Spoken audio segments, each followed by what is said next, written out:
He has completed his BE in Electronics and Communication Engineering from Bardar University. His ME degree is from Athlone Institute of Technology, Ireland. And his professional experience is huge, right? If I read the complete profile, it will take another half an hour for me to finish his entire achievements. He is currently working as a global solutions head, application and devices in the field of public safety in tight communication. You can continue. Thank you, Jude. So I missed a bit of that introduction, but I'm sure the introduction was good. In classmates for the past, in fact, for 4 years in Karunya, where I did my Bachelor of Engineering. He was quite a studious student, and I was the naughty one in college. So I don't think the tables have turned. He went and pursued his doctorate degree, and I'm still way behind him with my master's. So lots to catch up with Jude. So what I'm going to present today is unifying communications on legacy, communications between legacy, LMR, and LTE networks. So just a bit of background. I've been working on public safety for quite some time. For you, those of you who don't know what public safety is, it's an industry or an organization in this world that is responsible for police, fire, and ambulance, that provides security for the citizens. Now you see what's happening in the US, the riots and the violence. It is public safety's responsibility to bring this into control and provide the necessary technology for the police officers, the fire, the state emergency services to communicate and create a safer environment for the citizens of a country. And so if you have a question, put that on the chat window, or you just unmute yourself, please, and ask me the question. I'm going to start with legacy technology, and then I'm going to climb forward to LTE networks. From LTE, I'm going to get into network convergence, how legacy comms can integrate with the LTE and satellite communication. And I'll bring in artificial intelligence, how that is used today to, or it's going to be used in future, because we as a company have started to look into that on how we can have seamless voice switchover between legacy comms and LTE. And then I'll get into artificial intelligence and machine language use cases for public safety, followed by 5G and a quick recap. So whatever I'm going to go through today is real world examples. Yeah, this is what is being used today in the world, be it Germany, in France, in Europe, India, Australia, or in the US. These are live technologies that are being used to save lives and also used in defense, mining, utilities, and other industries. So a bit on legacy comms. Today for voice communication, they use something called LMR, land mobile radios, and they come into various different flavors. As you see over here, you have P25 on the right-hand side. So P25 is primarily used in areas where there's big geographical area, such as the US and in Australia. The reason is it works on a lower frequency and it has a very high range. Compared to Tetra, a bit on a higher frequency, but a lower range, but great for data services.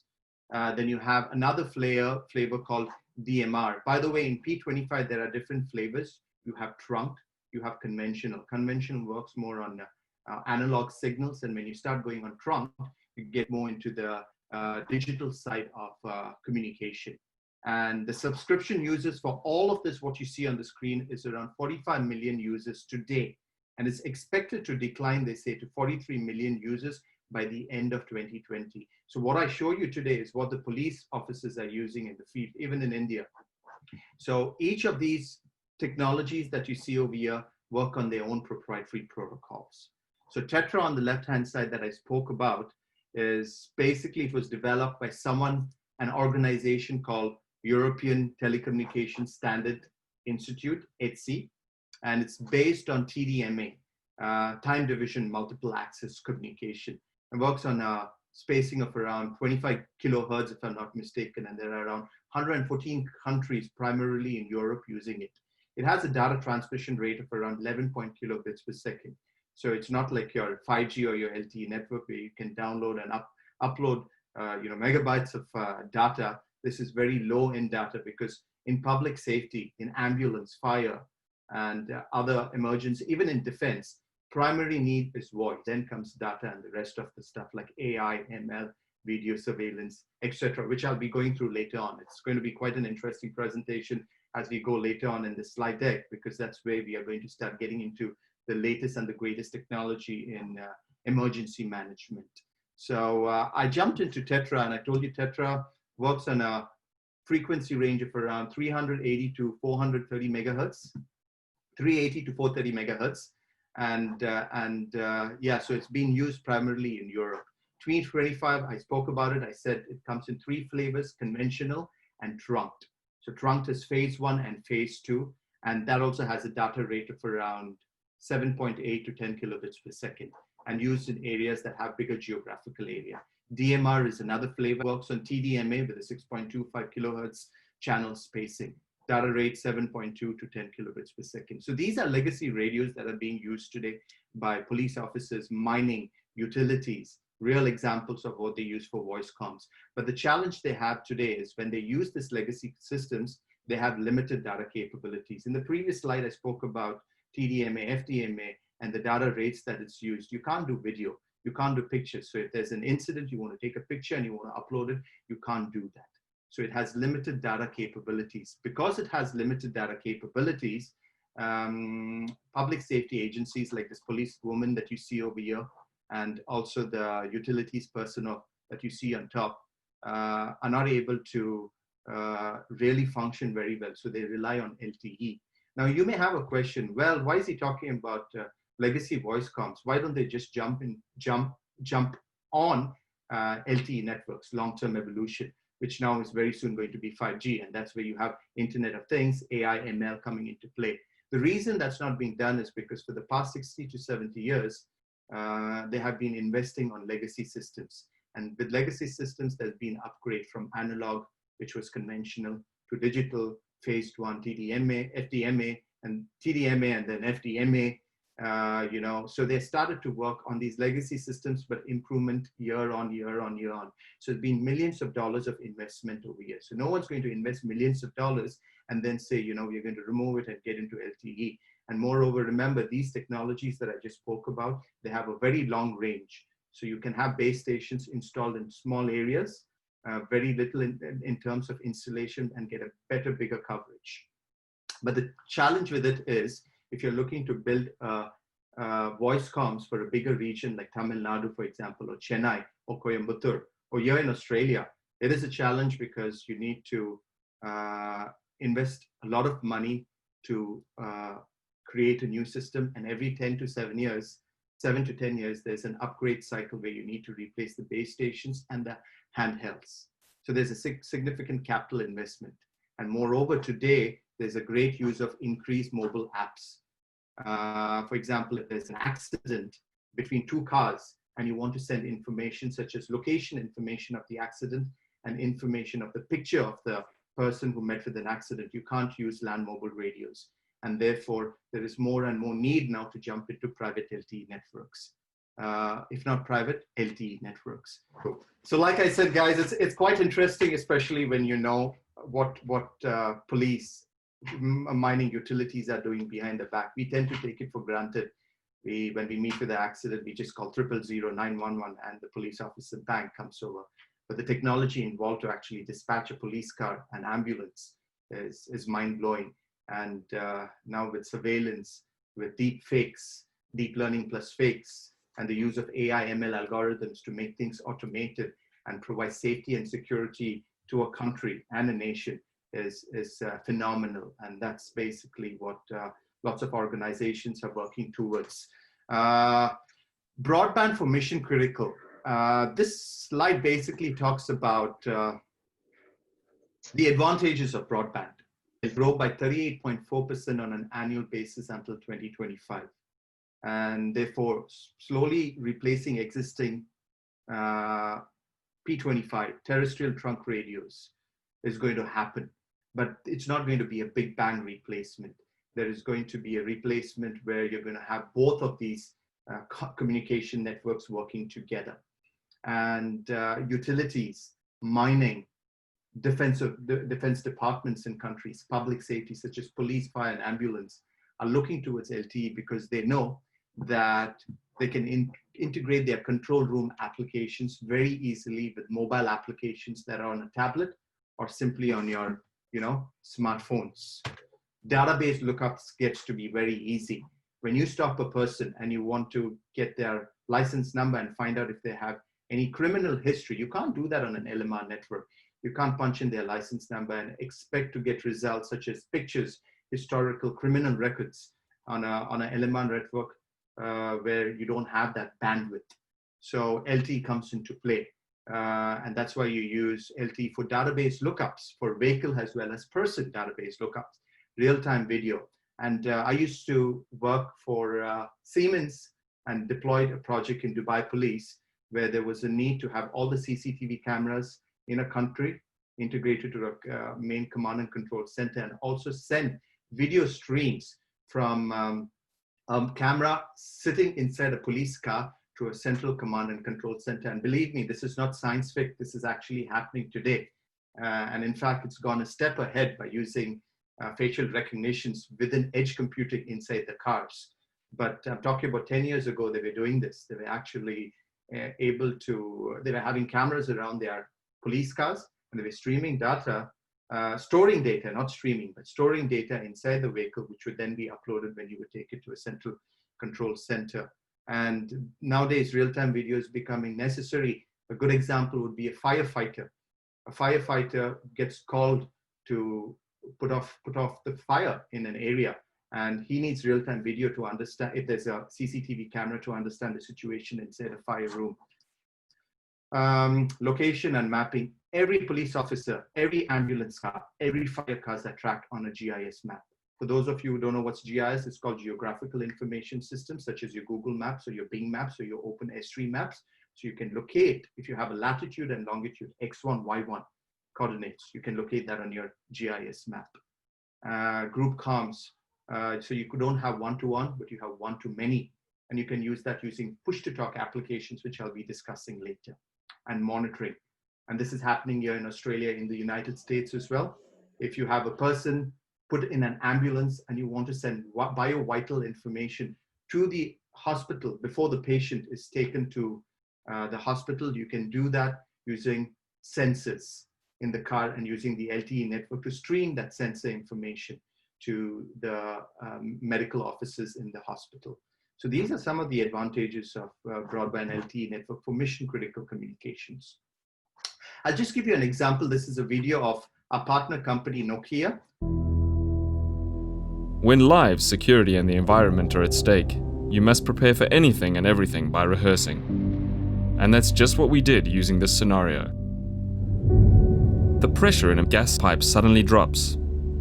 Our drones with gas sensors, thermal imaging, and HD cameras are sent up to take a look. A person is lying on the roof. We can see high concentrations of gas close to him. The video stream also shows a broken pipe close to the man, so the first responders have to take precautions as they go up onto the roof. With a good overview of the situation and the problem identified, the drones can be called back and their regular flight scheme restored. Drones are our airborne watchdogs, searching for intruders, sniffing for gas, and monitoring bark piles to make sure they don't catch fire. This is possible today with Nokia technology.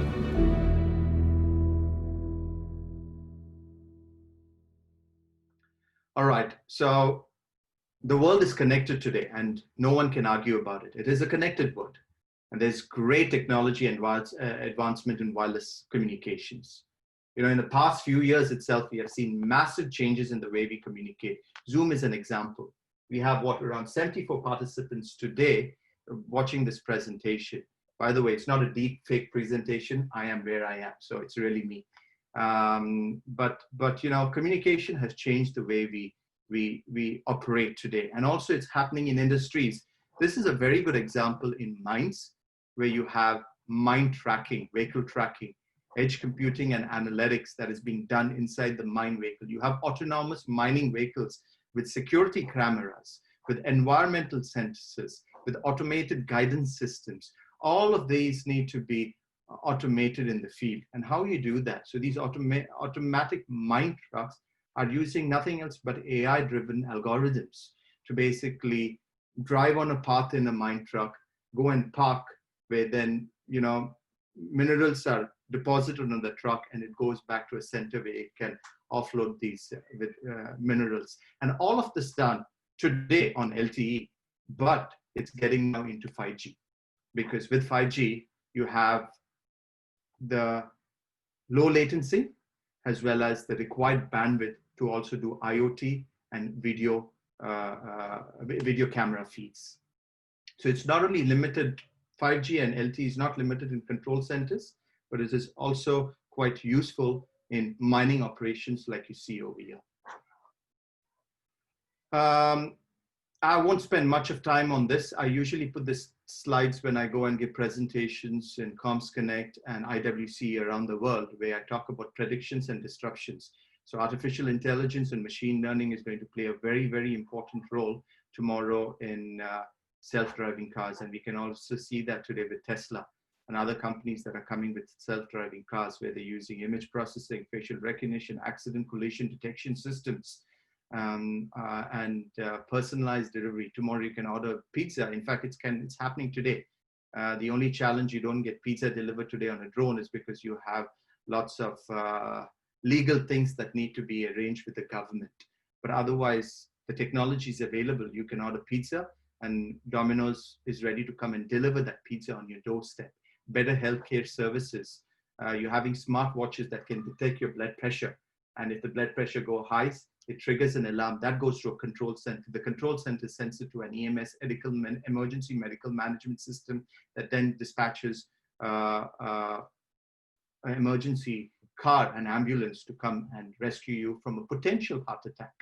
So, you know, these are things that are going to disrupt, in fact, which have already started to disrupt our lives. Intelligent homes, you have Google Homes, you have Alexa from Amazon. And all of these things are taking commands. They recognize your voice pattern and they create that into a Google search and provide you the feedback. You can ask Google through a Google Home, what is the current temperature of my location? It takes that, it does a Google search, from voice to text, and then from text to voice again back to you, and you get to know basically that it's 19 degrees and you know, it's going to potentially rain in the evening. So these technologies are going to disrupt the world.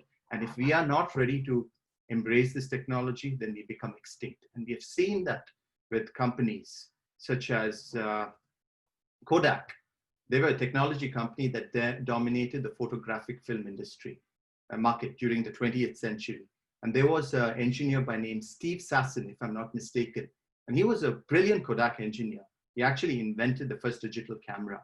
But then he went to his senior management team and he told his senior management team, let's start going digital. And they said, no, let's not do that, because if you go digital, you're going to lose the market share when it comes to the film market. What happened? You know, they failed because they didn't embrace technology. Next is Nokia. I spoke about them. I used to have a Nokia phone. I remember when I was in college, I would be sitting in Karuni on the last floor, and I had this big, bulky Nokia phone. I would try to get, you know, reception, 3G reception it was then, just to make a call to some of my friends back in Mangalore.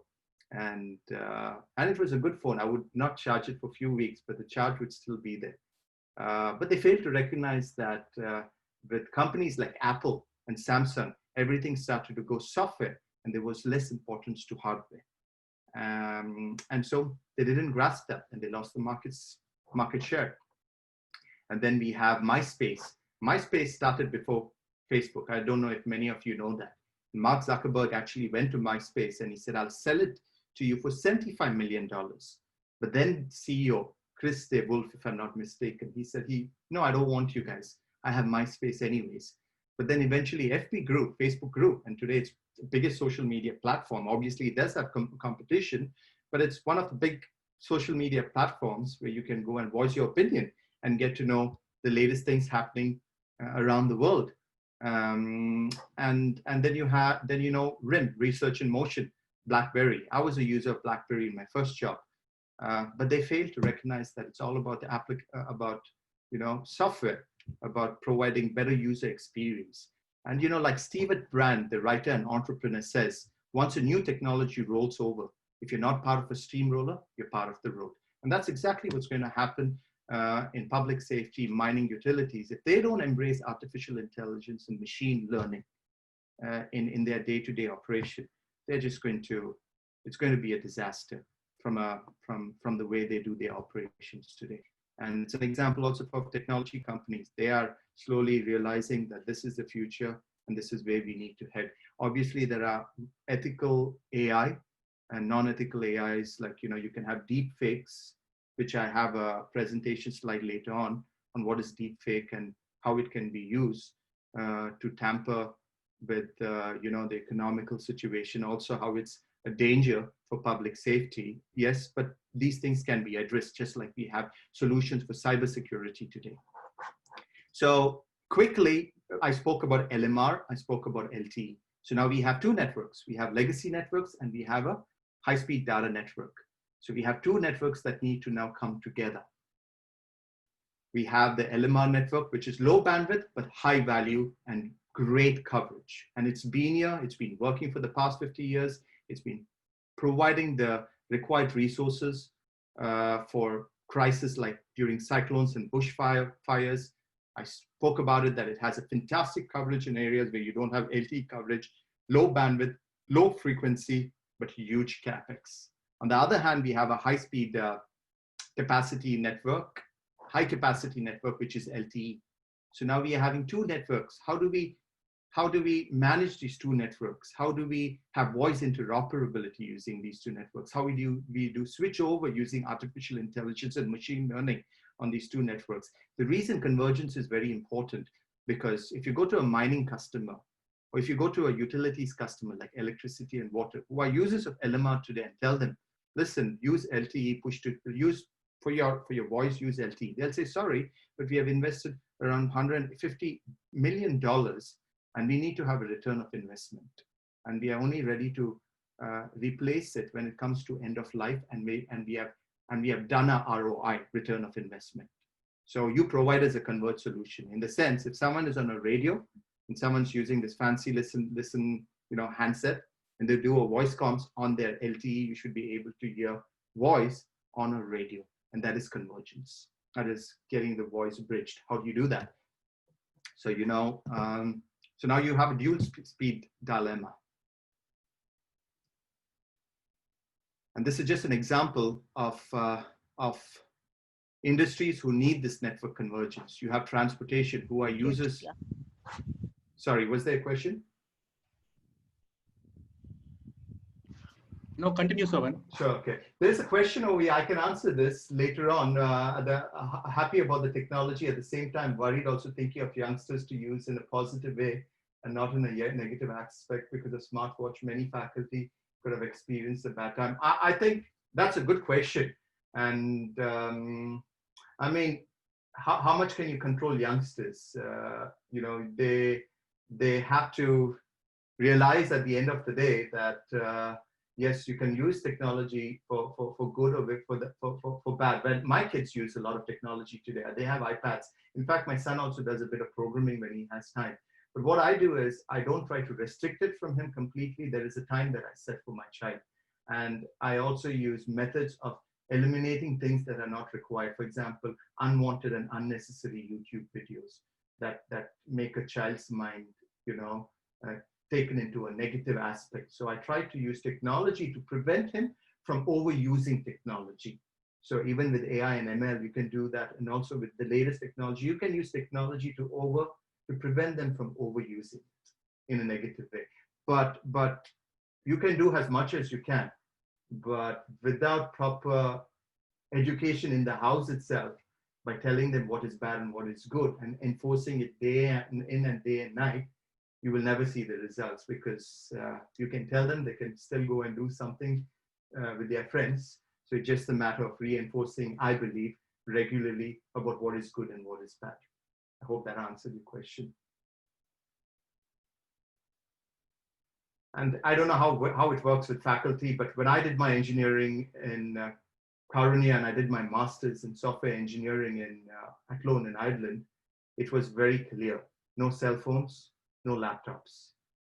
So when the faculty was teaching stuff, focus on the whiteboard, listen to them, and then whatever laptops and whatever fancy electronic kit that you had, use it at home to better your education. But things have changed right now. I mean, nowadays I see in some institutes that laptops have become 24/7.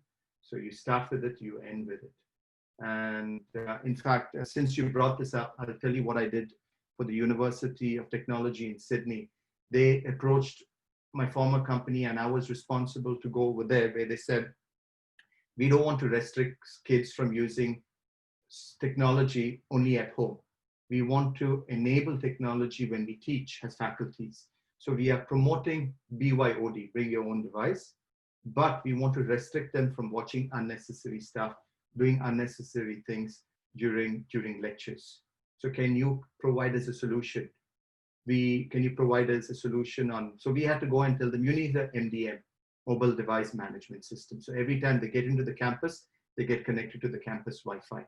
And then you have group policies and security setup that they are not able to use any of their games or open any of their websites. We had MAMs, mobile application management, along with mobile device management. And what apps can they use? What devices can we use? We have finally told them if it's BYOD, you can't restrict them from using their BYOD completely. They want to watch maybe Netflix in the night, but they shouldn't be watching Netflix at 10 o'clock in the morning. So we can provide you technology where it restricts the use of Netflix, and and the students have a username that can only be used when it is on a certain Wi-Fi SSID, which is a campus SSID. And so these were some of the things that we tried to provide the University of Sydney, Technology Sydney, so that they could avoid their students from unnecessarily surfing the net and doing other stuff. All right, so quickly, back to this screen, slide number 12. Transportation uses Tetra and DMR, and they want to go private LTE and Wi-Fi. Utilities are using P25 DMR, and they want to go LTE and satellite. Ports are using DMR Tetra, and they want to go LTE Wi-Fi. Oil and gas are using DMR Tetra, and they want to go LTE and SAT and Wi-Fi. Mining DMR Tetra, LTE, satellite, and Wi-Fi. Public safety P25 Tetra, and they want to go LTE, Wi-Fi, and satellite. So when I say they want to go, many of them want to have a convergence platform. They just don't want to have a big bang. They stop using P25 and Tetra immediately, and next they go on to these new fancy systems. Some of you may be thinking satellite. How do they use satellite? Satellites are used in remote areas where there is no P25 and where there is no LTE coverage. So that's when satellite comes into play. All right, so how is it used? How is LTE or high-speed data networks used today in public safety or also in security for utilities such as water and wastewater management? So in general, even in India, back in India as well, even in Coimbatore, in Chennai, anywhere in the world, the concept is the same. Maybe the technology, the software they use is different. The operations can be a bit different. Maybe some have adapted to AI and ML and some have not adapted to AI ML, but what you see over here is generally the same. They have an agency control room. They have call takers who are responsible of taking calls. They have dispatchers who are responsible to dispatch a police officer or an ambulance or your fire truck to an incident. An incident could be an accident between two cars, a fire in a house, or my cat is stuck in the tree and I need to get my cat down. It's actually a serious case here also in Australia. If your cat is up the tree, they call a firefighter to get the cat in the tree, fearing that the cat may fall and break its bones. So it's a funny thing, but it's only that I realize after coming here that people give more importance to cat than human beings. But that's the world today that we live in. I'm not trying to get political, but just no pun intended. Anyway, so what you see out here is agency control room. Down below is in the box, orange box, is your public safety LMR used solely for voice comms. Location is the location of the person using the radio, and the status is I'm available, I'm not available, I'm on a break. So that's all you can do with LMR. That's it, nothing more. But now you start getting on commercial mobile network operators like Bharatiya Telecom in India, I believe, or BSNL, but here in Australia, it's Telstra, it's Optus, it's Vodafone, FirstNet, and AT&T back in the US. So they are commercial mobile network operators who come to electricity and water suppliers and to the police and tell them, hey guys, you don't need to build your own network. You pay us so much of money and you can use a commercial network for voice and for data services. And some organizations like utilities say, we don't mind it, but other organizations like police say we are critical. We are critical. We don't, if your network is hacked or compromised, then our voice is compromised. And that's the reason police are very fearful of getting on an LTE network for voice and prefer sticking to their LMR network because it's a contained network. Security-wise, it's fantastic. You don't want to be able to listen to what a police officer is saying, right? If there's a burglary, and especially now riots in the US, the police officers would like their network to be encrypted. And if you're using a commercial network like AT&T or Verizon for voice comms, and if it's compromised, then the looters and the bad guys will get to know that, police officers are going to be here in 2 minutes. So that's why a contained and encrypted network is what they love. And if commercial mobile network operators can provide that to them, they would love it. And that's why some of them are talking about PSMB. That's why I mentioned PSMB over here. It's called Public Safety Mobile Broadband Network, dedicated only for public safety, for ambulance, fire, police, and also water, wastewater management. They can piggyback on that. Now, PSMB is quite useful for areas that are very small, like Dubai can afford to have a PSMB network. The state of Tamil Nadu can't afford to have a PSMB network because you have to invest millions of dollars, rupees, basically, to do your own private LTE for public safety. Doesn't make sense. So they just prefer sticking to their LMR technology. So these are some advantages and disadvantages. So if there's money, go ahead, build your PSMB, have your own dedicated LTE network that does voice and data. If you don't have money, try to go commercial, stick to your LMR, and try to see how you can converge LTE and LMR for voice. And then you have on the yellow is your iPads, your smartphones, where you do data exchange between your agency control center using any one of these data networks. And then you have your field LMR radio down below over here that does your voice comms. All right. There are no questions. Thank you. So PTT on LTE. Now, these are some of the cool things that we are developing today in-house. We have these products. Our competitors also have that. But what it basically does is, back to the slide, you saw this little radio over here. This is a digital radio or an analog radio. It doesn't have any application. It doesn't have software. Even if it does have software, just a small footprint firmware that is installed on the radio. But what we have done is we have taken push-to-talk that was traditionally used on a radio, bulky radio by police officers, and we have created a smart, intelligent application that can be installed on an Android device or on an iOS device. And now once you have an app with push-to-talk capabilities installed, you can use it on LTE, Wi-Fi, satellite, or any high-speed data network. So let's assume Jude. Jude is a CID officer. And, and I'm a normal police officer on the street. And Jude, if he is not in an environment where there is LMR coverage, he won't be able to listen to me because he can't take the radio, and he's now traveling to the US, and I'm in Australia. He can't take his radio to the US and be able to have a conversation with me simply because there is no LMR coverage. When he comes back, that radio will then get hold of the LMR signal and say, okay, now I'm in coverage, and he can have a conversation with me wherever I am in Sydney. And that's where these apps come into play, because now Jude can install a PTT application on his smartphone, take it to the United States, and I, along with my fellow police officers, are going and catching a bad guy, and we are in pursuit. We can do a push-to-talk on a radio, and Jude is sitting back in California having a conversation with the Federal Bureau of Investigation in the US, and suddenly he can listen to voice comms and actually see where I am on the streets of Sydney using this app. And there is no much of AI ML used over there. Way we would take AI ML is, if I had a similar app like what Jude has, I take a picture of a bad guy and I send it to a group of police officers. The system automatically takes the picture, it goes to the cloud, it does facial recognition based on the picture using your AI ML algorithms. And then it starts giving you results back and it says, I think it is these few people. May not be accurate. Again, you know, for better AI ML, you need more data. More the data it is, better is your hit rate.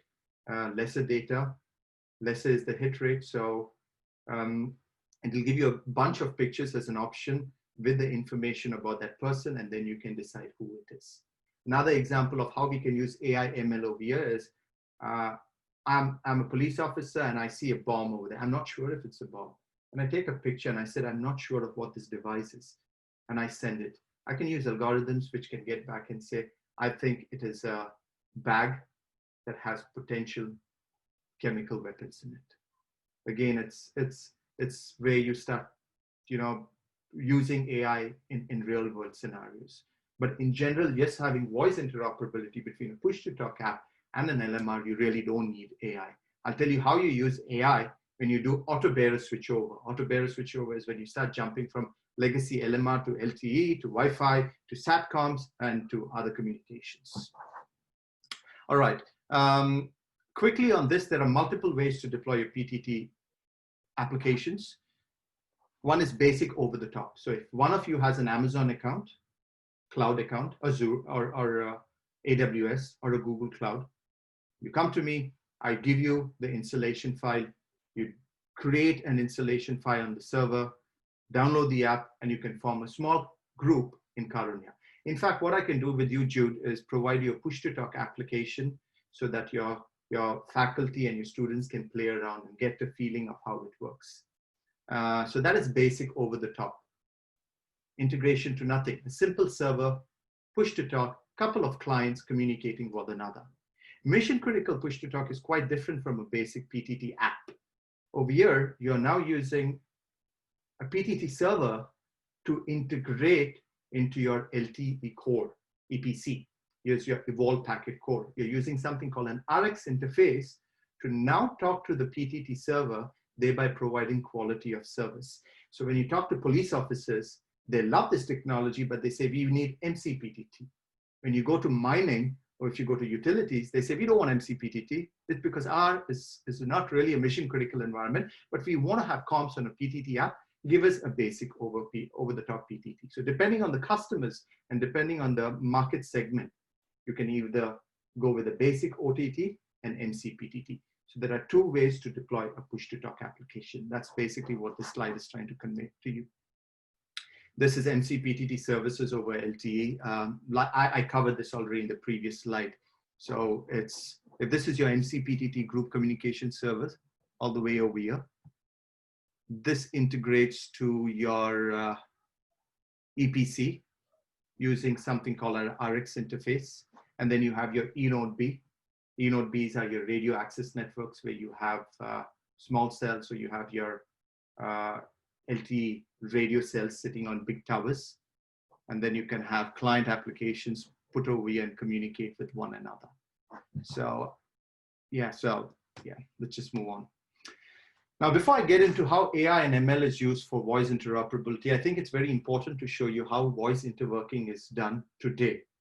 Yeah, I spoke about P25, and I told you P25 is being used a lot by police officers for countries that are big in geographical areas.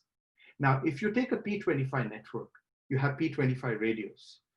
Now, if I'm a control center operator, I want to talk to my radio guys on the field. How do I do that today? I do it using something called consoles. P25 consoles. These are nothing but applications, software applications sitting on a computer in a control center. A good example would be Tamil Nadu Police or Coimbatore Police. They are sitting in a control center. They have a dispatch console and they're using a P25 network. And a police officer in the field uses a radio. So if they want to communicate to the P25, they communicate to a P25 base station. The base station has a fiber connection to a P25 core. And the P25 core has a proprietary interface called CSSI, which is called a control system interface that talks to your consoles. If you want two P25 networks to communicate with each other, let's say you have one Coimbatore to talk to Tirunelveli. Yeah, you want the Coimbatore police to talk to Tirunelveli police, and both of them have two different P25 cores. You use something called ISSI, Intersystem Gateways, to talk to each other. If you have DMR, you use a proprietary API called AIS to talk to a console. If you use analog MP trunk, then you use something called MAP27. Now, this is how you have P25 networks, DMN networks communicate with each other. But if you want to bring all of them together, you use something called an interworking gateway. So the interworking gateway, if it has to talk to P25, will use ISSI. If it has to speak to DMR, will use AIS. If it has to go and have a conversation with or interface to analog, it does INI. And now you want to talk to an LTE network. How do you do that? You use software-based something called interworking function, which is based on 3GPP, which is run by your international telecommunication. 3GPP is the SPIC ITU, International Telecommunication Union. They have the so-called 3GPP body that is responsible for 5G releases, 4G releases. They've also come up with something called interworking function release for legacy systems such as P25, analog, DMR to talk to your carrier LTE. And that gateway is called an interworking function, which should be able to support ISSI, AIS, and Tetra. I got a bit technical over here, but I think all of you are faculty and engineering, so I'm sure you'll be having interesting questions when we come to integration over here, but let me move on. If you want to integrate legacy systems to LTE, this is what 3GPP has done. They have said, we'll provide you the standards for IWF, interworking function. And you can develop code to have code talk to ISSI using ISSI because it's P25. If you have DMR, you'd use AIS. If you have Tetra, you'd use Tetra-based interfaces to talk to the LMR network. And on the left-hand side, which is the green, we provide you specifications to integrate to the carrier EPC. And there are three types of specifications: interworking function 1 for voice, interworking function 2 for group management, managing your groups, how many users on the network, identity management, so no one can just log in and eavesdrop. You need to have identity management using a certificate key exchange between the client and the server. And then you have configuration management. You can configure groups and talk groups within that common services. And then you have data. If you want to do video between two push-to-talk applications on LTE, you can't do video between your PTT app on LTE and a P25 network. It's not possible because the bottleneck is your P25 network. So you can only do video between two apps. You can't even send picture from a PTT app to a P25 radio because your bottleneck is your P25. You can send picture from PTT app on a smartphone to another PTT app, but you can locate a radio on a GIS, geographical information enabled PTT app. Remember, if I go back to this slide, I showed you this.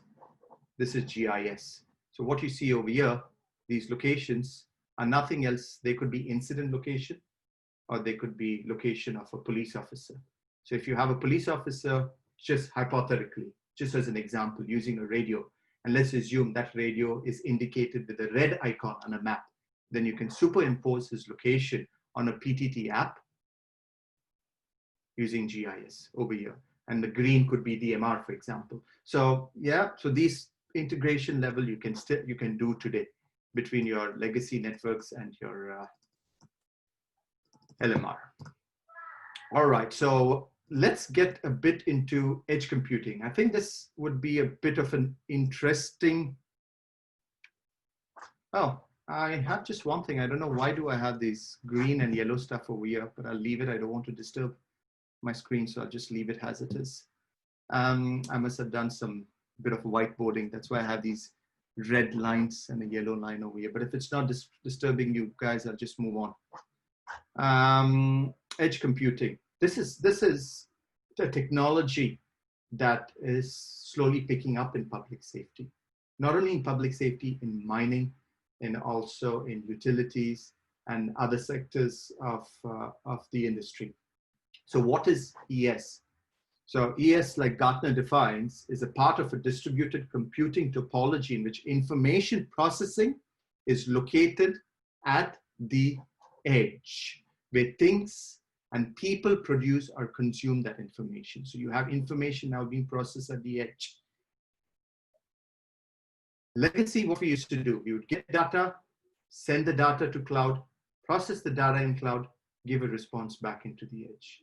But now, with the emergence of 5G, people such as, or companies like NVIDIA and Contron, I'll give you an example of how a Contron box looks like. You guys can see this?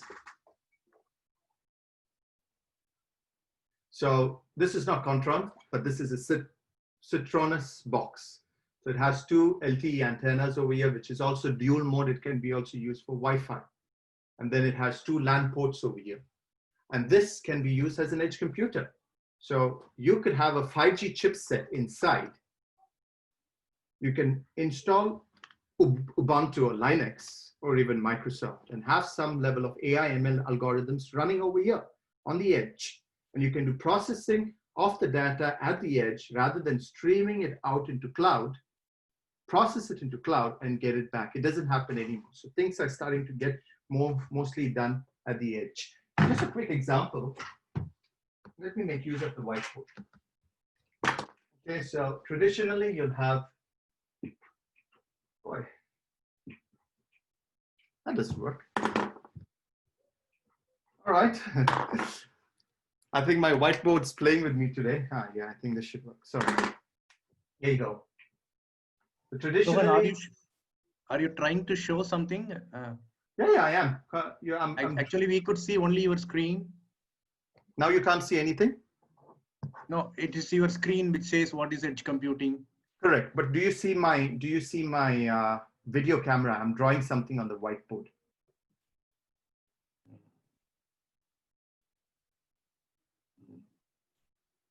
Not sure. Shankar Okay. Madhavan to everyone. Yes, he says, oh, Shankar, how are you doing? Okay, Yes, okay, so okay, so everyone carry sees. on. So traditionally, now Shankar can, we have a guy from Amazon, by the way. So I'm sure he's going to have a lot of questions on edge computing. But traditionally, like I said, you would have MDT, a mobile data terminal, and then you would have that integrated to IoT sense, some kind of sensors.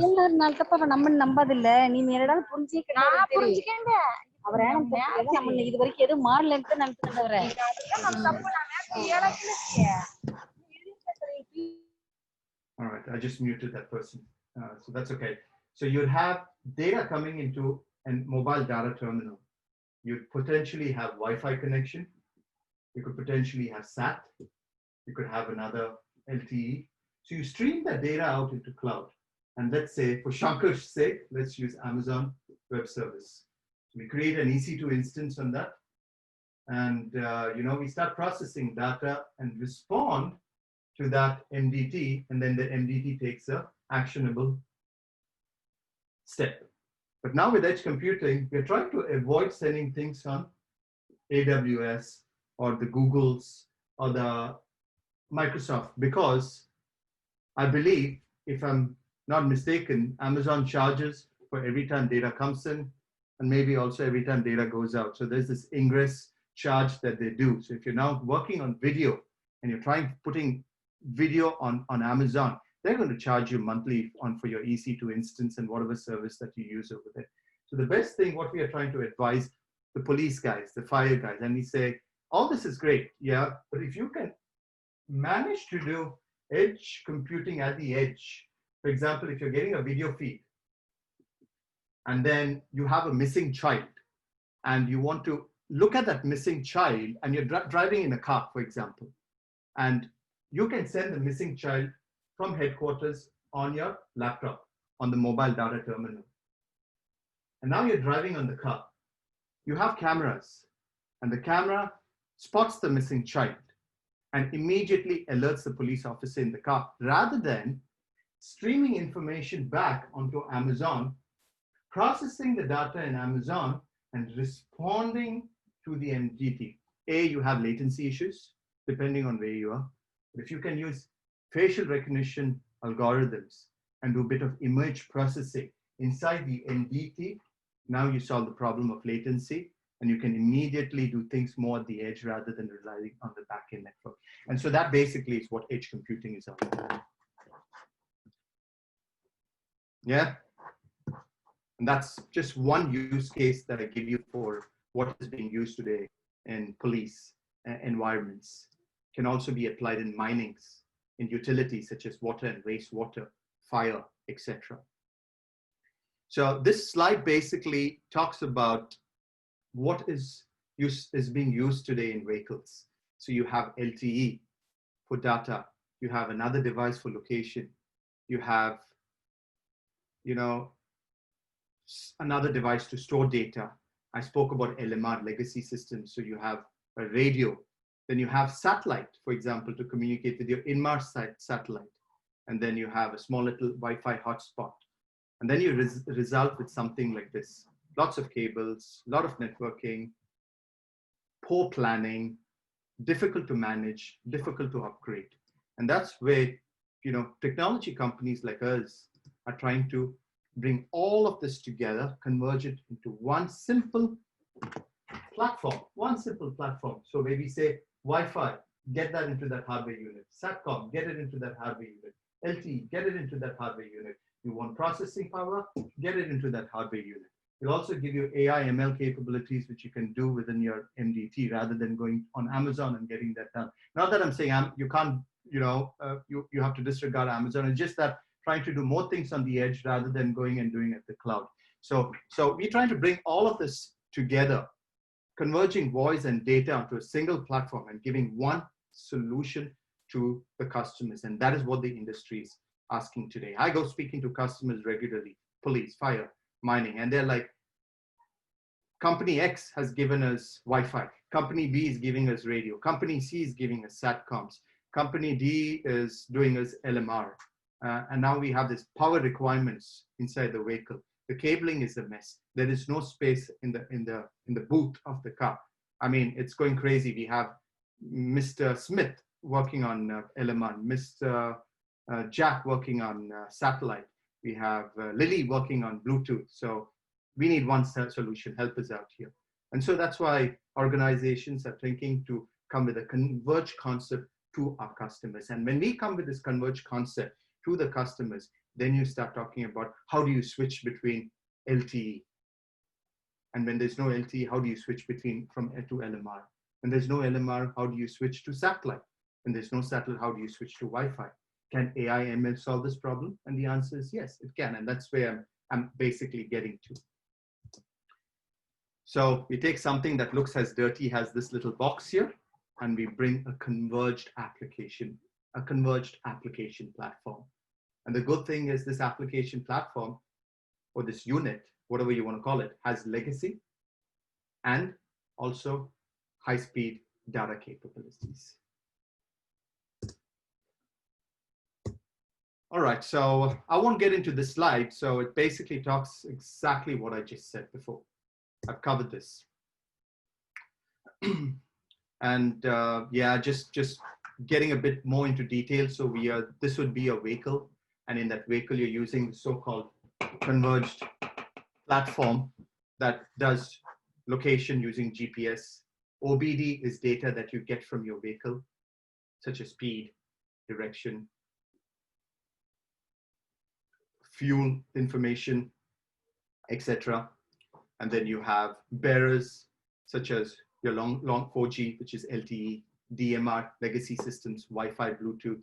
And then you have an edge platform that's running on an operating system. And then you can start dumping apps and start building algorithms, AI algorithms to do cool things like facial recognition, image recognition, object recognition, text-to-speech conversion, speech-to-text, etc. And then we can provide APIs for third-party applications to start integrating to external systems like a dispatch console like dispatch applications, or CAD. CAD, I know it confuses people. CAD is not this mechanical CAD. In mechanical engineering, you use your CAD stuff to do machine design, but this is computer-aided dispatching. This is where police, fire, ambulance guys use to get an incident, log an incident, and dispatch a resource. So it's a separate CAD altogether. And so you can do this, you can provide this integration using microservices.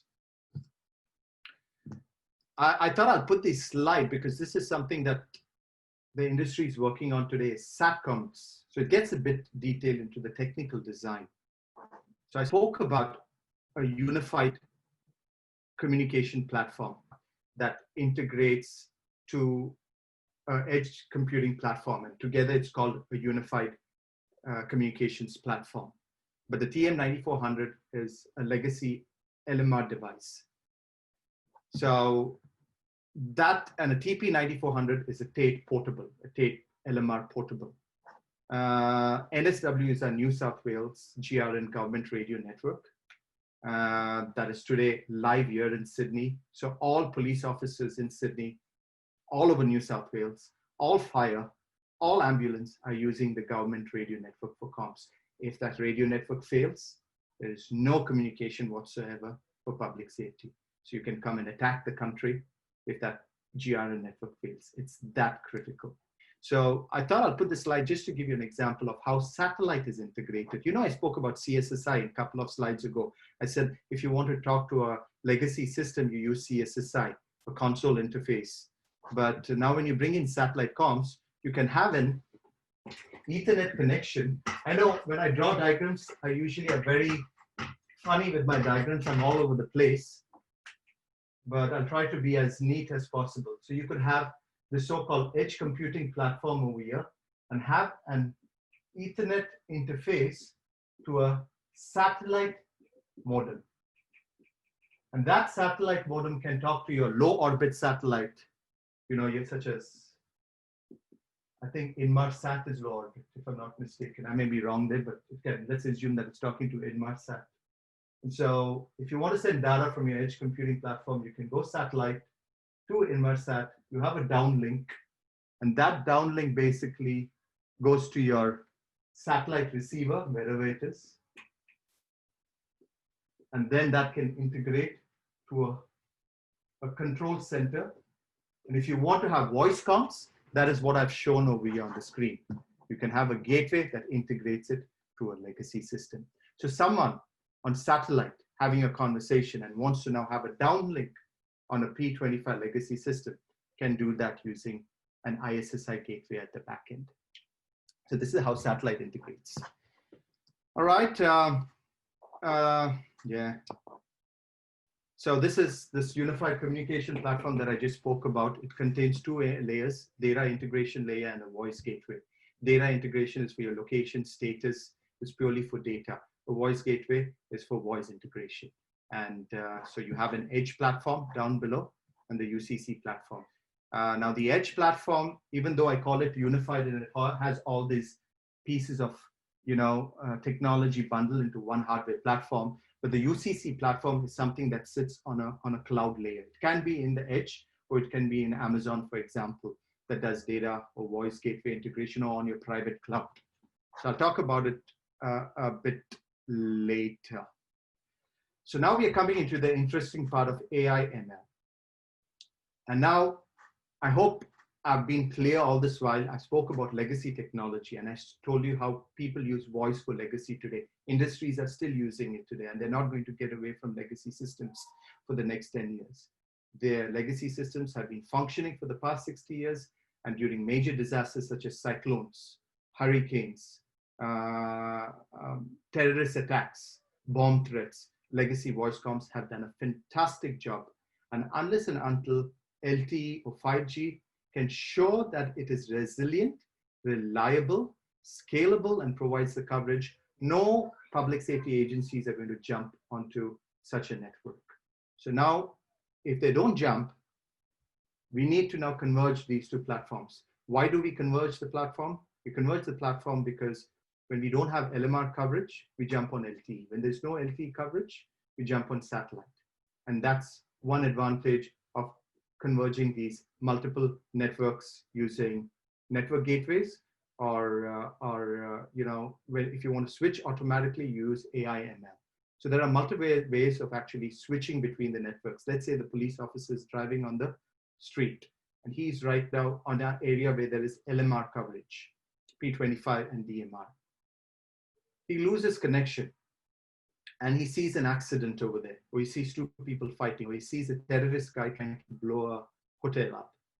He needs voice comms, he needs backup. What is he going to do? There's no LMR. He needs that same device which I spoke about, this edge computing platform. Usually they use a curly cord with PTT capabilities. It's a curly cord they use in the vehicle to just pick it up and talk. And so when he loses LMR, he is not going to go start playing around. He's not technical. His job is to catch the bad guy. He's not going to come manually switching and saying, okay, let me see if LTE is working. Let me see if Wi-Fi is working. Let me see satellite is working. He's not going to do that. He needs to have that system automatically start switching into networks that are available. And so some of the ways of doing it today is using signal strength. So you can find the signal strength of an LMR network and say, fantastic strength, let's stick to LMR. But there's no signal strength.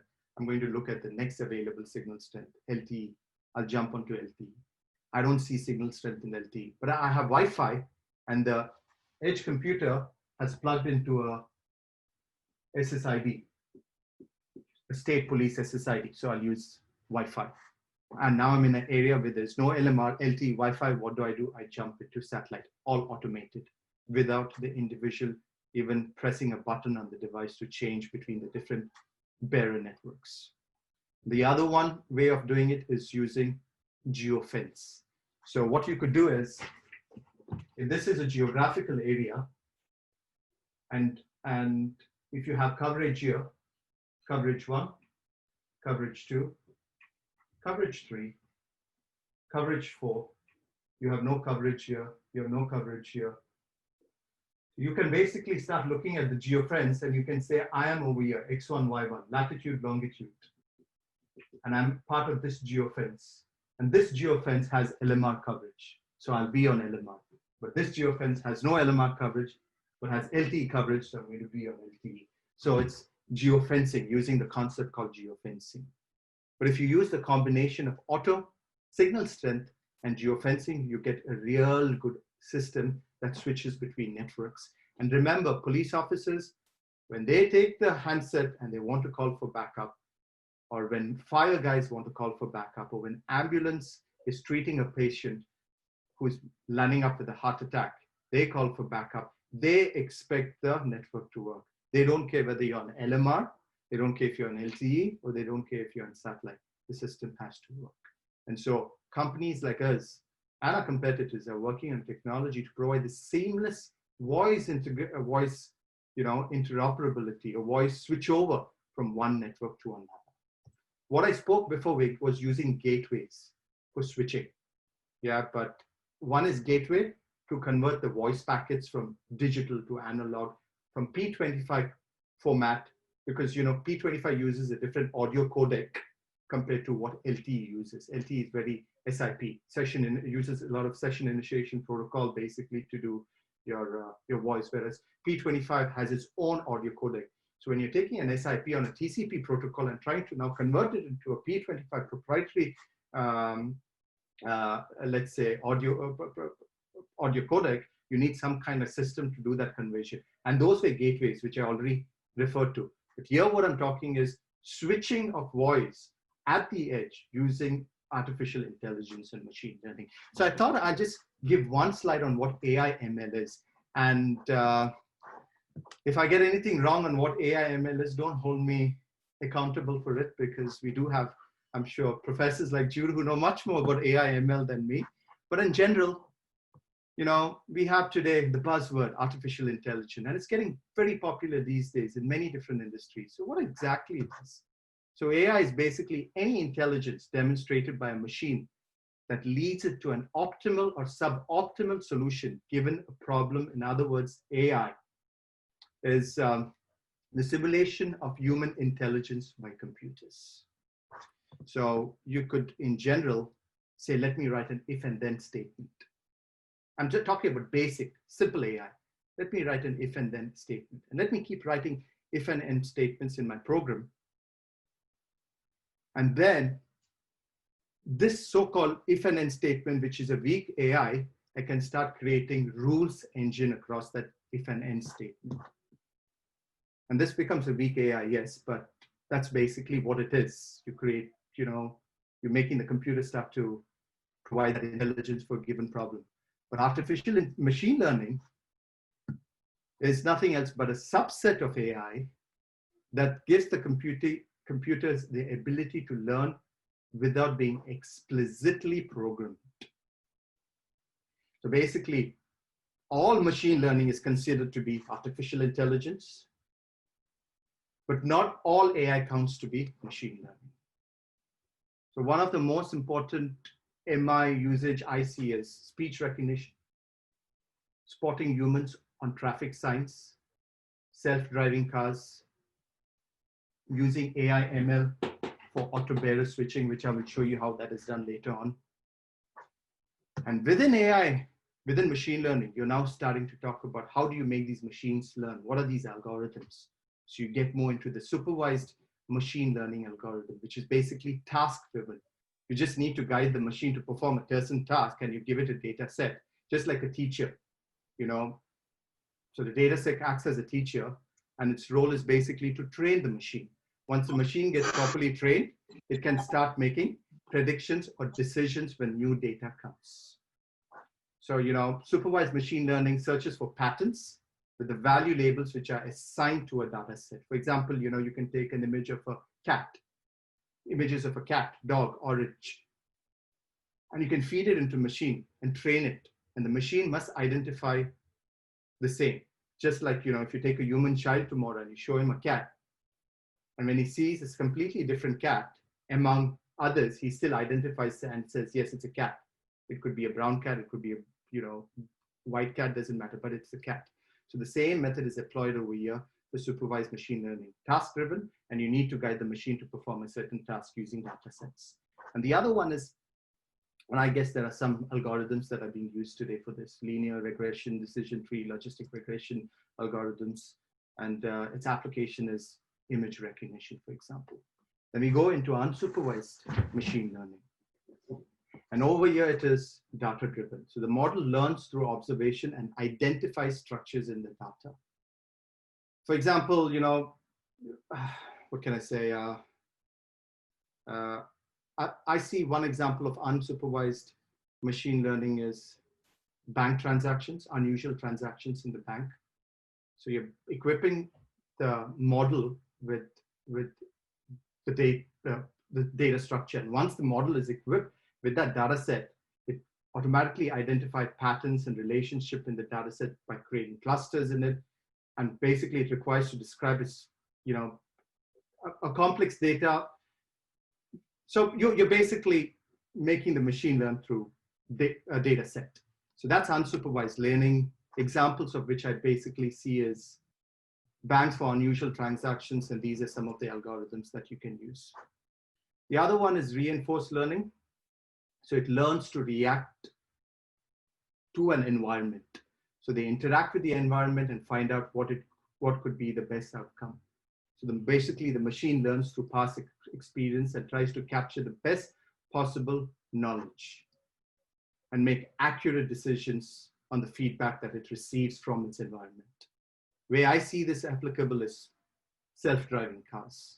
So it's learning from its environment. It's trying to, it knows there's a car coming on the side, on the left, and it's light. It knows how far is the distance. It learns and it tries to prevent an accident by either going to the left or going to a right.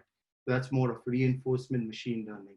And then you have things like Q learning, deep adversarial networks, algorithms, and these things. And self-driving cars is one of them. So you have supervised, unsupervised learning, and reinforcement machine learning. And then comes deep learning, which is a subset of machine learning that works with unstructured data. So data that is not in a table form. And examples where you use deep learning is basically speech to text conversation, voice recognition, image classification, object recognition, sentiment data analysis. Sohan is smiling now, but Sohan is sad. Sohan is crying. So, you know, you're getting more towards the unstructured data analysis. So that's a bit on what is machine learning, what is AI, ML, and DL. And all of this rely on your data science, big data. Better the data, better will be the algorithms. The better will be the outcomes of the algorithms. So they are quite data hungry. So what we have done, or what we are trying to do is, oops, I didn't know I had more content over here. So what we are trying to do in this example is to try to use artificial intelligence and machine learning to do auto-bearer switchover, not voice interoperability. Remember, I spoke about voice interoperability in the few slides ahead, where I said, you know, you use gateways to convert P25 to LTE understandable voice format. But now I'm talking about auto-bearer switching. Switching at the edge. A police officer is driving, he has LMR connection, he loses LMR, but now the system has to automatically recognize and jump onto a working bearer, which could be your LTE or your SATCOMs. So you have LMR over here, and so your voice today is being handled by your LMR. So police officers all happy. This is your voice path to your LMR tower, goes to your LMR node. Your LMR node is your base station. It goes to possibly to a UCC backend, where you have the voice gateway, does whatever conversion it needs to do, all good. But then, you know, he or she is driving by, they lose LMR connection. So the system needs to automatically know, hey, I've lost LMR connection. I need to now get to the nearest closest working bearer. It starts to switch the auto-bearer algorithm. So the auto-bearer algorithm, I won't say it switches it on. It's always working at the back end, looking at signal strength and the other stuff. But it comes into action. And then it says, what do I select? Do I select LTE or satellite? But now you can make the system a bit more intelligent, and you can tell the system, do not select satellite, because satellite is expensive. Every time I send data or voice through satellite, I pay a lot of money for doing that. I'll stick to LTE because I'm paying my service provider, such as Telstra, $40 a month per user. So I might as well use them to that. So now you can train your system, your algorithms, to know that you know, even though SAT is better, the SAT connection from a signal level is better than LTE, still go towards LTE, you know, unless the signal level is really bad. So now it selects LTE. And so then it starts going on to an LTE network. You no more use an LMR node. You're using an E node B, an LTE base station to connect, which goes to your EPC. It's called an evolved packet core in your mobile communication terms. Goes to your UCC, and then you can do whatever backend integration you want. And now you lose LTE as well. What do? The auto-bearer algorithm says, okay, I have no LMR, I have no LTE. I'm now going to look for the next bearer network. I'll go on satellite. And so it kind of keeps learning, and it keeps learning and starts using algorithms such as supervised learning, because we'll start filling it with data sets such as geofencing. We know what the geofencing of an LMR network is, so you can feed that. But we don't know the geofencing of an LTE network because we don't own an LTE network. So there we are going to use unsupervised reinforcement machine learning to basically tell the system, start learning for where the LTE black spots are, and start, you know, improving your failover in a course of time. So it takes time, and then you can roll out that so-called model across all the vehicles in a fleet. And so this is how we basically use auto network switching using AI ML, not for voice interoperability, but just for purely switching between your satellite, your LMR, and LTE using a combination of supervised and unsupervised reinforcement machine learning algorithms. Hope that makes sense. All right, so, do we still have time? That was a bit, I'm still on slide number 30, I see. So back to maybe, Sohan, maybe can we wind with another 5 or 10 minutes so that we can have a question answer session? Absolutely, but what I'll do is I'll quickly get into can AI solve crime? And I'll try to finish this in 5 minutes, if that's okay. Yeah? Okay, Jude? Yes, yes. Yeah, perfect. So the question is, can AI solve crime? And the answer to that is yes. Why not? Now, if you look at this, and if I tell Jude, tell me quickly, what is a cat and what is a croissant? How many cats are there? How many croissants are there? Very difficult, Sohan, for me. He will get it. He'll get it. And the thing is with his answer. So his answer would be, okay, tell me how many cats and how many croissants? 4, 5, 7 cats. And the rest wrong? The croissants. And who else wants to take? Maybe Shankar, do you want to take a chance on this? How many croissants and how many cats?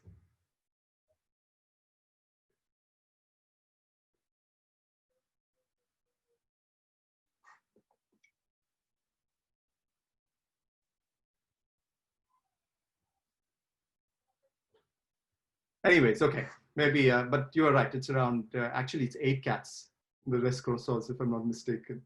But either way, what I'm trying to say is the vision error of a rate of a human remains the same. When you start using algorithms, they learn and drastically decrease their rate count. You see the rate count, the humans almost steady. But using algorithms, this basically decreases the rate count.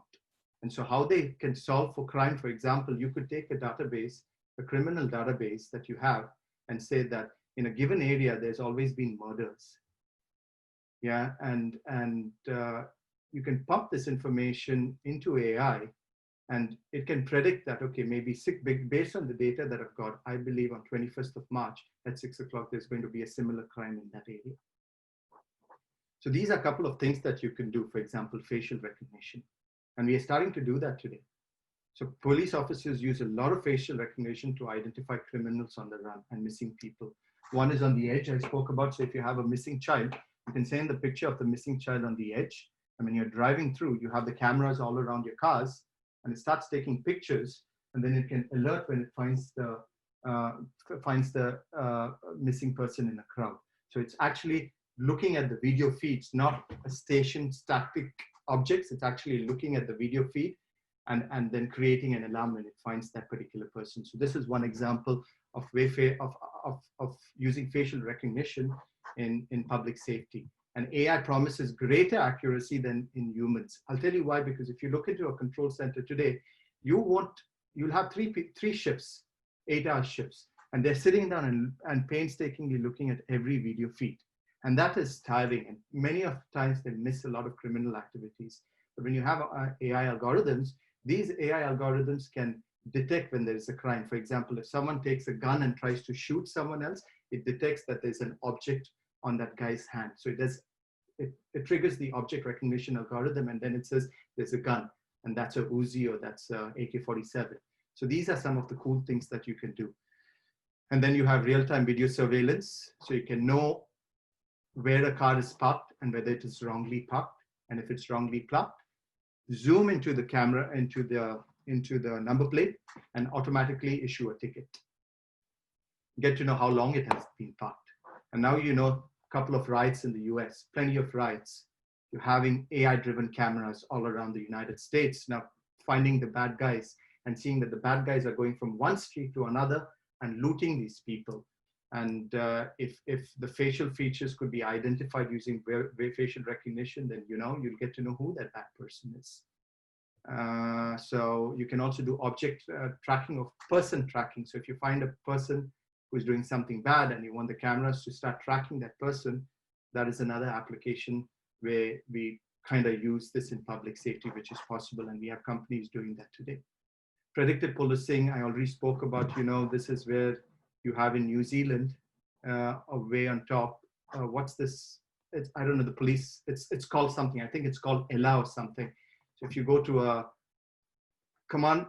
police headquarters, you can actually talk to this person, this AI-driven robot, and it will tell you the whole thing, like, okay, you need to go to your right, you need to go to the left, You want to go to the criminal department, this is how you do this, and etc. And in Dubai, they're starting to roll out these so-called robots on the street where you can start going and asking information. So now you don't need to go wait for a police officer. You use these AI-driven robots to help you out. I've started to work with computer companies that provide you technology where you can use machines like this to go and see if an object that has been recognized by an AI-driven camera has an explosive or not. And it'll use the AI-built algorithms to find out if there's a bomb, and if there's a bomb, it is going to dismantle it. If it's not a bomb, it will leave it as it is and will go and mind its business. Oh, I'm sorry. That was this slide, robots that I was discussing. And then finally is drone and edge analytics. So this is also being done quite a bit. And you saw the video that was done initially. I showed you the Nokia video where we use drone to rescue people, where you use image processing within the drones to find out missing people or people who are in distress. The last one that I want to talk about is using AI for firefighting. So firefighters today, when they rush into a building to save lives, they are confined into difficult environment. They have heat, they have smoke, voice communication becomes a hazard. So we have companies out there that are designing AI helmets that are based on augmented reality. So basically, digital information is overlaid on the real world. And there is this company called See-Through. So what See-Through has done is they have taken the helmet and created an augmented reality within the helmet. So when the firefighter gets into a building where there's fire, it gets to see the lines, the edges of the rooms, the edges of the firefighter. And this way, even though there is smoke, the firefighter will get to know who is in front of him, and if there's a wall, if there's a stairs that they need to go. So I'll just show you as an example, how does that look in this video. So this is a regular vision. Today, you go and talk to firefighters, this is what they see on the left. But with this so-called see-through augmented reality headset, this is what they see. They can see their other firefighter, and they can also see their lines and the demarcation. They can see the walls, they can see the stairs. So all this is done using AI and augmented reality.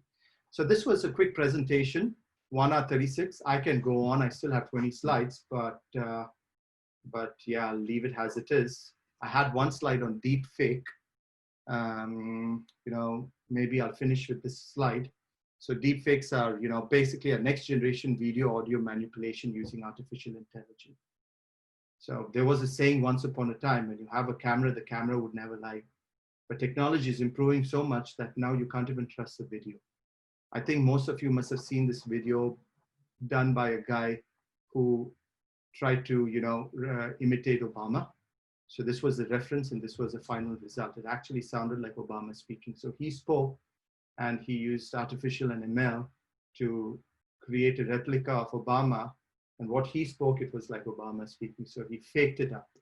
And police organizations and law enforcement basically are worried about this because they see this to be a big threat. Because what if someone's, changing videos or voice and calls the police officers and it's the bad guys? What if it gets into the hands of terrorists? A good example over here, you see a person is riding a bicycle and you can in fact put in cars. So there was a bicycle without cars, but using AI ML, now you can start putting cars. In this instance, on the right-hand side, you see it is daylight, but then you can change it and make it look like night. So these are the things that if they get into the hands of the bad guys, then you have deep learning plus fake called deep fakes, which is going to cause a lot of problems, but then you have solutions also hopefully to start addressing this. So quickly, that's basically what my presentation is all about. And any questions? I hope I didn't bore you. Thank you, Sohan. It was an excellent speech, I would say. To be frank, it was informative and interesting. I would say why I am saying informative and interesting. I'll justify my statement also. The idea is most of our researchers, the faculty members are carrying out research. So what happens is we are going deep into the algorithm part, right? You show a single slide of AI, ML, and DL. If you ask me, that was a slide which was most interesting for me. Oops, I go deep into that algorithm part, how to develop more algorithms. But what we miss is the application part of that algorithms, right? That's what I see a gap between the academia and the research community. Correct. Or the industry, I would say. Yes. Right? We go in one way, industry go in another way. But when we go hand by hand, definitely I feel it will be useful to all the society, the complete society, I would say. So in that aspect, I would say that your speech is very informative and interesting also. Right? Sure. Now I would like to open this session for the participants. Participants, whoever have any doubts, or if you want to interact with the speaker, you can very well do that. Opportunity never knocks twice, right? So make use of this time now. Please unmute your mic. Yes. And ask questions directly rather than going into the chat box.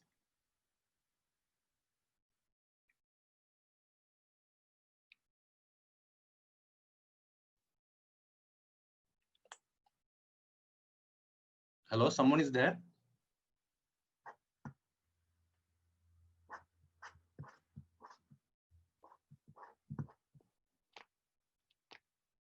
Hello?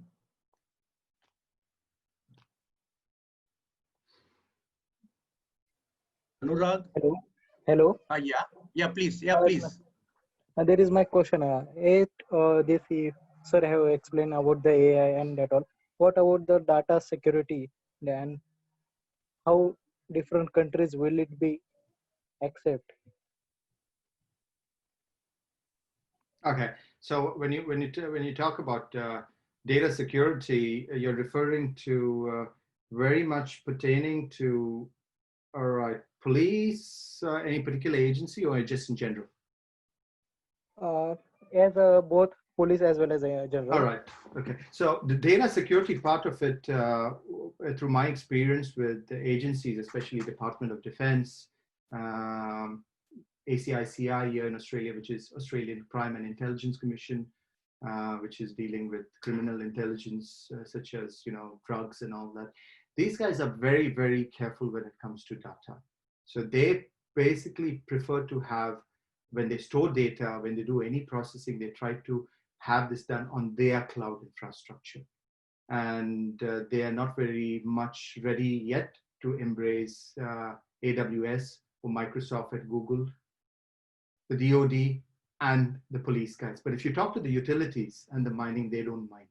They don't mind having that data on public clouds like AWS, provided you guarantee that you can secure that data, you have the necessary firewall set in, there is no intrusion that can come in, that there's no eavesdropping of that data that can be done.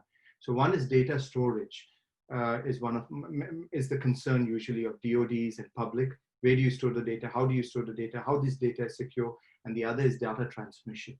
So when you're using networks like private LTEs, and you're not owning that network and you're trying to transmit this data on this network, or even Wi-Fi for that matter, their concern is, what if people eavesdrop? So that's where organizations like us, when we provide such solutions, we need to make sure that we provide not only security at rest, but also provide security when in transmission. And then we start getting into AES 256 encryption, possibly using VPN between the endpoint and the server. And on top, and inside that, we start using AEX 256 encryption to provide the level of data security. But that's a great question you asked, because depending on who you speak to, if it's police, DoD, ACICI, they're not yet ready to get into the likes of AWS, Google Cloud. They prefer having their own private cloud and having it stored in-house. But other organizations, they don't mind having their data in cloud. But either companies, either way you ask these two agents, either markets you ask, they want to make sure that the data on transmission is encrypted. Thank you, sir, for your kind information. And in fact, just to add in, when I had a conversation with the Department of Defense, so they kind of said they have experienced a case where DOD guy, investigating guy, was holding something like this. And he had pictures of the drug lords. He had voice comms of the, recorded voice information of the drug lords. And they actually found out that he had traveled all the way to Thailand to do this investigation. And he was chased by the drug lords. And so he had to do something where he had to remove evidence that he's not there for investigation. So he just threw his phone away. But when he went back later, he did not find his phone. So now his question was, if the person knew my password, it's easy for him to open this, or he can go to a shop. An IT guy can really use software tools to get to know what data is in this. So what technology do you have to encrypt the data on rest on device? So then we started to talk about crypto cards. So you can have a crypto card inserted inside your cell phone.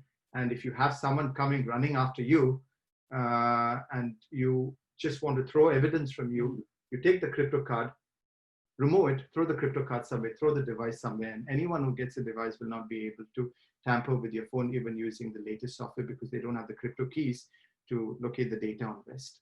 So that's some other stuff that are like technology vendors like us provide to our customers. Anyone else? Any other questions?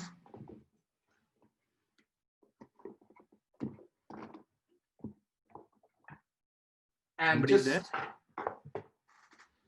Yeah, I think he has Yeah, one. please ask.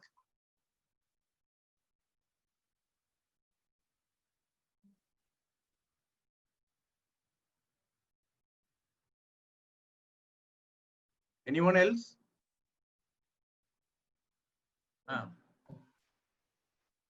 Hello, sir.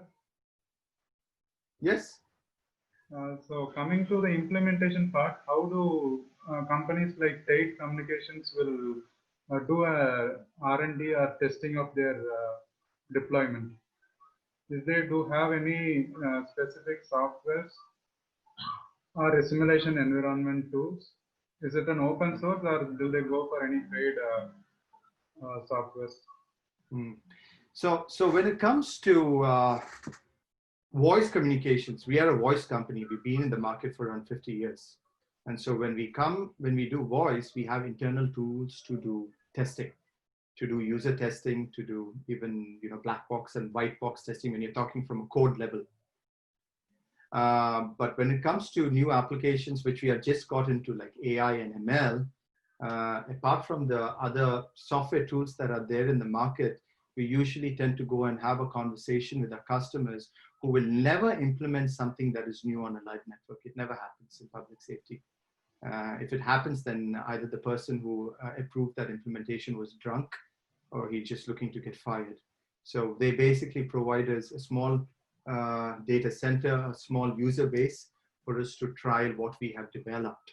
And if that is approved, then it starts being scaled slowly in a particular area of a country or a region. And if that goes well, then it starts going a bit bigger, and then full-fledged big bang all over the state. So we usually are quite dependent when it comes to trialing our software and technology with our customers. But when it comes to internal testing, software testing, we have the necessary software tools that we can buy off the shelf from the market to do that testing. But that itself doesn't stop bugs. Bugs at the end start creeping, even though you have the best white box or black box testing methodologies that you use today to test your code. We have experienced that the real bugs start when people are using it in operations. So to answer that question, in addition to the software tools that we have in-house, which we have built for voice, as well as which we take from commercial off the shelf from other vendors, we also use our customers to help trial these new niche products that we come through. For example, I'll tell you what you see over here is a Tate device. Now you will look at this and you'll say, oh, well, this looks good. See, it has a small little camera over here. So I, as a police officer, I can put this over here, and it can be a body-worn camera. Plus it has a push-to-talk capability to do voice. and it integrates both to LMR and LTE. Now, how will we test this? So it's working today, but when we go to New Zealand police, if we go to NSW police, they will never deploy this unit unless they test it on their test network, and that passes, then they'll go live on a very small user, and then we'll go nationwide or statewide. Thank you, sir. Good to know about your product. Will there be any opportunities for students or graduate students working, studying in universities to take up some internships? Absolutely. I think that was my main reason, apart from just wanting to give a presentation to my engineering college. I also thought this is a great opportunity for me to discuss if the KIT is interested to maybe participate with companies like Tate Radio to help us on AI ML, because my job is applications, devices, and AI ML. So I leave the legacy voice part to the ones who know it better. So the answer to that question is yes, and this would be in terms of R&D, maybe possibly seeing on what level of algorithms that you're using on supervised, unsupervised reinforcement learning can be used now to address a customer difficulty or problem that we have in the field. So these are the things, yes. Or something that I'm trying to work on right now is image recognition using live video feeds. So there is something maybe the KIT can help out. So yeah, the answer is yes. Okay. Okay, so is it like, do we have to come all the way to Australia to do that, or can it be an offline and we can do an reporting online for the internship process? So for the internship, I think it can be done remotely unless and until we get an opportunity where it's a customer deployed opportunity, and with the help of Karunya, we have come up with, let's say, some niche algorithms or new niche technology, which Karunya would like to participate in deployment or customer conversation, but we'll be leading it anyways. But for now, it's just going to be done remotely. Thank you, sir. Thank you. Thank you. Sohan, any other questions? Me in general, no, I don't. Somebody's there?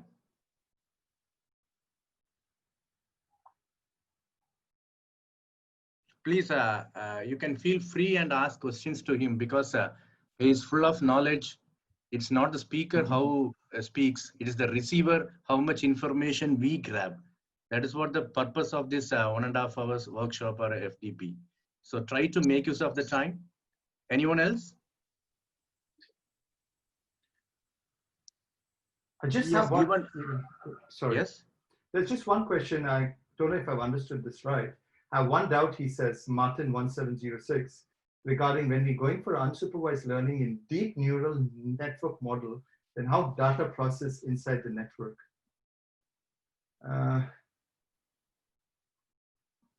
I didn't get that question, but maybe if you can expand on it. It was a private message. Can Martin ask that question directly? Is it Martin, Sohan? Yeah, Martin 1706. Martin, if you're available, can you come directly and ask the question to him? Hello? Hey. Hi. Hello? Can you hear my voice? Yes. Yes, sir. I have one doubt regarding in unsupervised learning. So when we feed in the neural network model, so what are all the major parameters how to concentrate when we go for real-time application? That is chip level programming.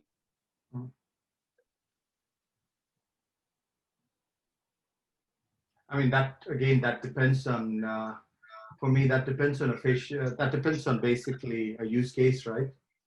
So I don't know if you're using unsupervised, let's say for bank transactions, for example, that would be primarily a data model or a data set in general, if that's basically what you need to feed it for unsupervised learning. Actually, one problem we have faced when we done one real-time application with the help of sensors. When we done one unsupervised learning with the gesture patterns, so that gesture patterns when sensed by the sensors, the computational complexity is very more during the unsupervised learning. That is when feeding with some sensors. So can you suggest some of the model which have some optimal result when we go for the work with the sensors? Gotcha. So you're talking from a computing performance point of view.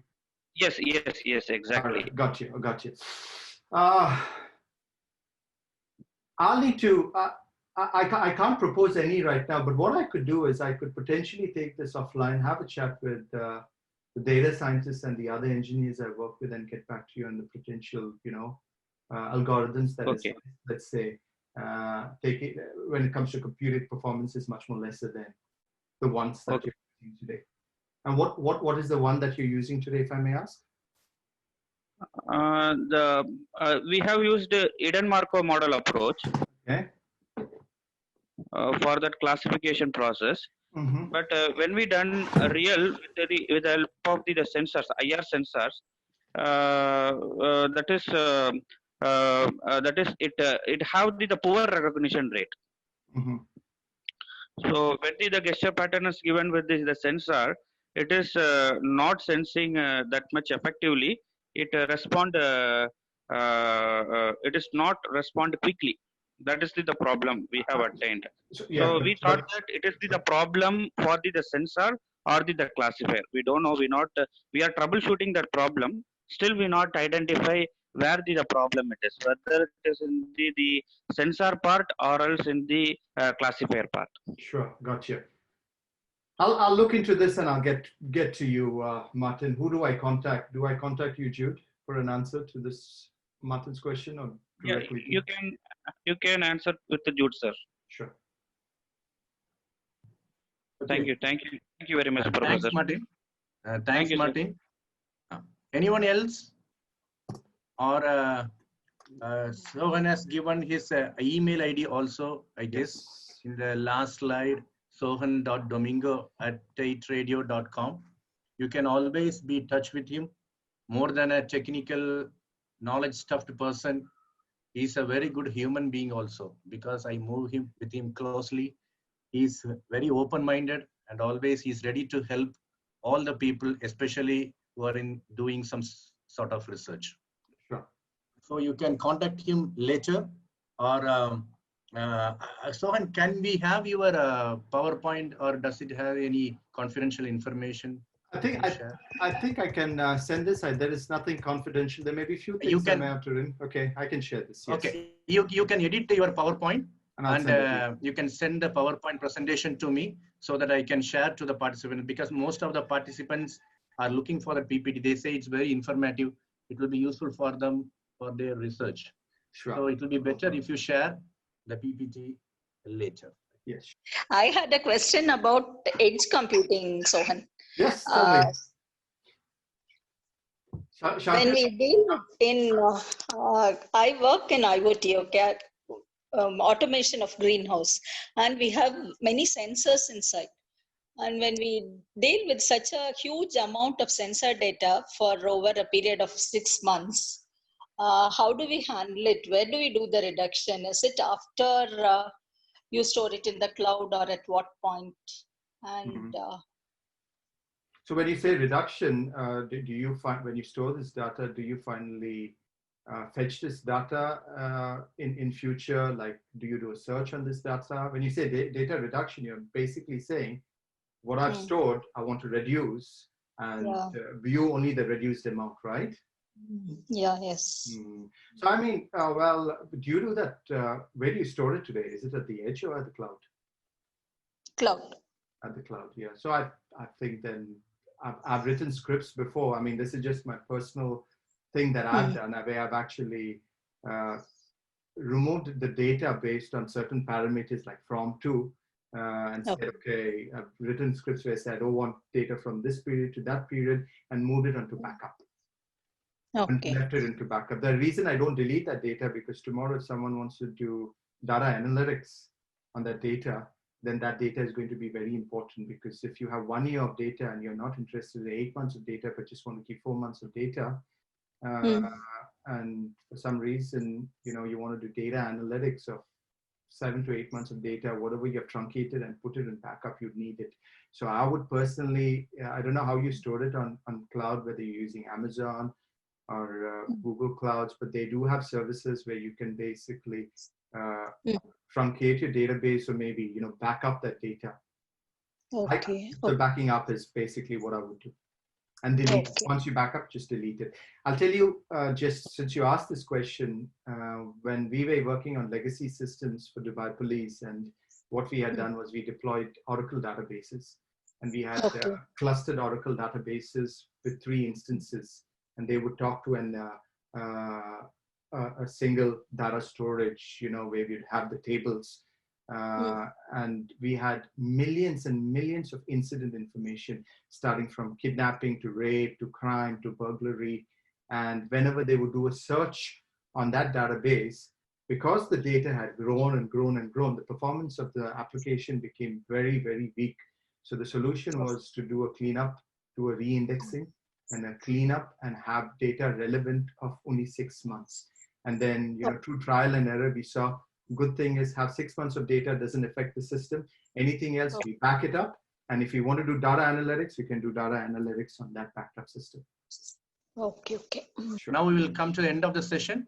I invite Dr. J. Anita to give the closing remarks.